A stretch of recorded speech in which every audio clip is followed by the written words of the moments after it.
O item A do exercício 6, limite de g de x quando x tende a menos 2 pela esquerda. Quando x tende a menos 2 pela esquerda, eu venho no gráfico e vejo que a minha g de x está se aproximando do valor menos 1. O item B, limite de g de x quando x tende a menos 2 pela direita.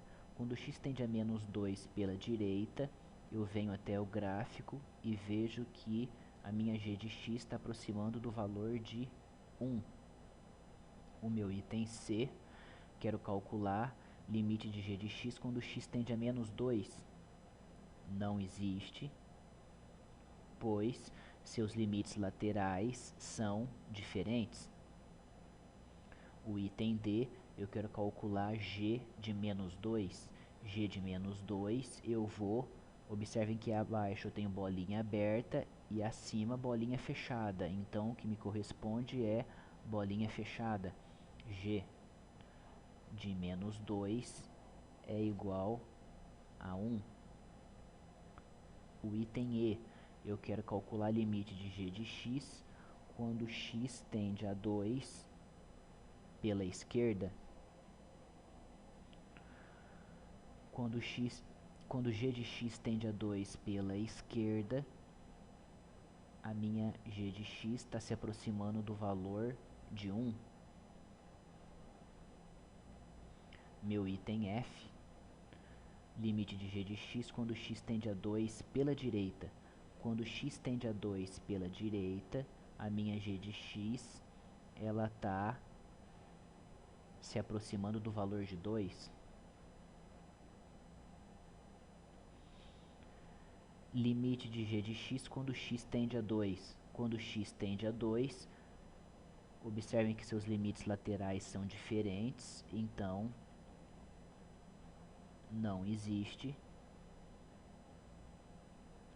O item H, eu quero calcular g de 2.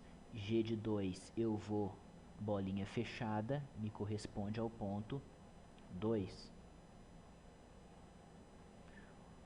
O item I, limite de g de x quando x tende a 4 pela direita.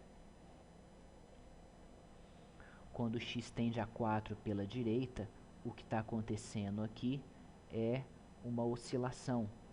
Então, quanto mais próximo de 4 pela direita, eu vou estar com a minha g de x oscilando e ela nunca vai se aproximar de um certo valor fixo. Logo, o limite de g de x quando x tende a 4 pela direita não existe. O item J, limite de g de x quando x tende a 4 pela esquerda. Quando x tende a 4 pela esquerda, a minha g de x, ela está sempre dando o valor de 2. O item K, eu quero calcular o valor de g de 0. Observem que no ponto 0 é bolinha aberta, então no ponto 0 g de 0 não está definida, logo não existe g de 0. E, por último, eu quero calcular limite de g de x quando x tende a 0. Quando x tende a 0, a minha g de x está se aproximando de 0 tanto pela direita quanto pela esquerda.